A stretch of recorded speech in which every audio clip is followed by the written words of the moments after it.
السلام عليكم، ازيكم حبايبي؟ عاملين ايه؟ يا رب تكونوا بألف خير. النهارده هنعمل مع بعض فطاير حلوة قوي وهشة وطرية، تنفع لولادك في المدرسة، تنفع فطار، تنفع عشاء.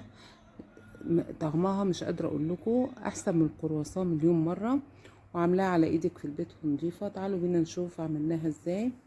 هنجيب 4 كوبايات دقيق بالكوباية المعيارية او كوباية المج اللي هي الشاي العادية. هنحط 4 كوبايات دقيق جميع الاستخدامات او دقيق بيتزا ومخبوزات. تمام كده. بعد ما حطينا 4 كوبايات هنحط حوالي معلقة صغيرة ملح، واحط معلقتين حليب بودر.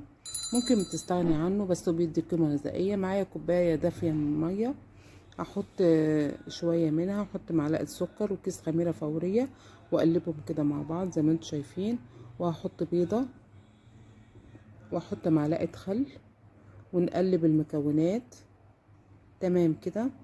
وهحط زبدية بالشكل ده كده.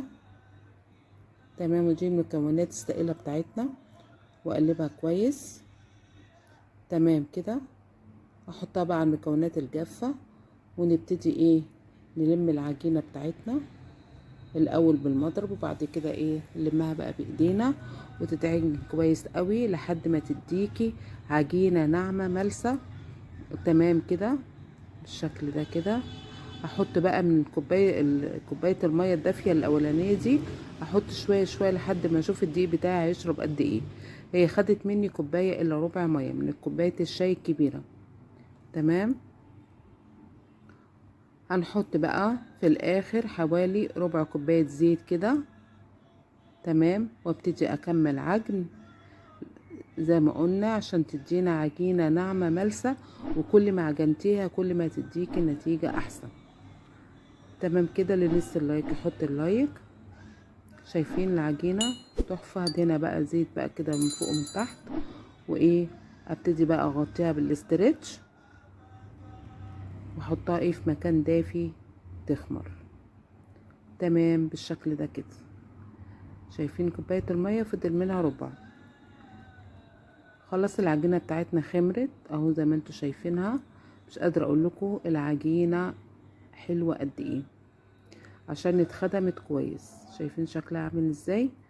نبتدي بقى نقسم العجينة بتاعتنا كده كور متساوية بالشكل ده كده. اللي نزل لايك يحط اللايك ويشترك في القناة ويفعل. تمام كده. او بنقسم العجينة بتاعتنا كرات متساوية بالشكل ده كده.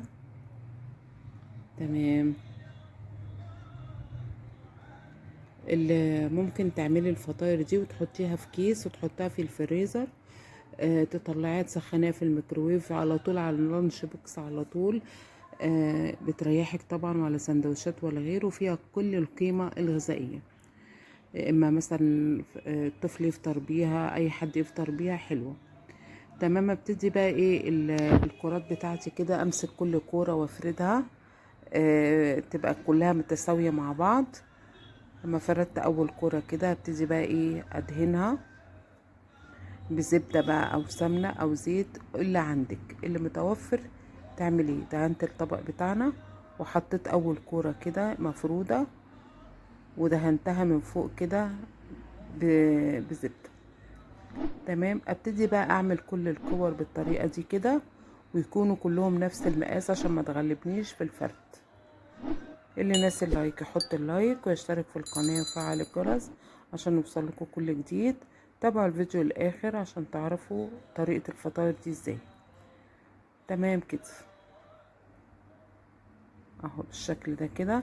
انا بحاول اعمل لكم الفيديو بالتفصيل عشان اللي اول مرة يبقى عارف بتتعمل ازاي. خلاص كده فردت كل الكور بتاعتنا تمام فوق بعض اهو زي ما انتوا شايفينها. اسيبها بقى اغطيها بكيس بلاستيك كده مفرود، واسيبها ترتاح. بعد ما ارتاحت ابتدي بقى اخد الفطاير بتاعتنا كده، ونفردها مع بعض، يا اما بطريقة مربعة يا اما بطريقة مستطيلة على حسب المكان اللي عندك. تمام كده. كده زي الفل. شايفين العجينة بتتفرد معايا بكل سهولة عشان ريحتها.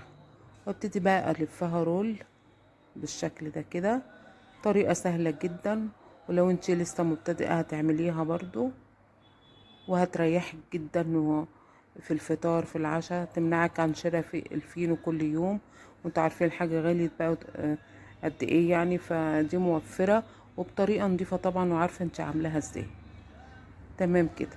ممكن تعمليهم وتحطيهم زي ما قلنا في الفريزر، وتطلعي منها وتسخني في الميكروويف، تبقى كأنك لسه عاملاها بالظبط. ابتدي بقى افرد الرول بتاعي كده، يبقى كله بطريقة متساوية. تمام. برضو اسيب الرول بتاعي كده اغطيه ونسيبه يرتاح شوية. بعد ما الرول يرتاح شوية ابتدي بقى اقطع كده بعجلة البيتزا، بأي بسكينة حامية عندك، بأي حاجة ممكن تقطعي. تمام كده بالشكل ده كده. اللي لسه ناسي اللايك يحط اللايك. تمام. حاولي قطعي التقطيعة كلها متساوية مع بعض. تمام كده. خلاص كده قطعنا هنيجي بقى ايه، ناخد الكرة كده نفردها، وابتدي ايه اقفل عليها كده زي ما انتوا شايفين. تمام. شوفوا بقى الوش بتاعها بيبقى عامل شكله عامل ازاي. بعد ما خلصنا احط بقى صفار بيضة وشوية حليب ومع شوية خل، وابتدي بقى ايه اضربهم مع بعض، وادهن وش الفطاير بتاعتنا بالشكل ده كده، وتكون الفرن بتاعتنا ساخن مسبقا. تمام. واحطها على الرف الوسطاني تطلع لنا بالشكل ده. يا رب الفيديو النهارده يكون عجبكم، اتمنى تجربوه وتقولوا لي رايكم في الكومنتات، هيعجبكم جدا. استنونا في فيديوهات تانية كتيرة، واسيبكم في رعاية الله، احلى واغلى متابعين. والسلام عليكم ورحمة الله وبركاته.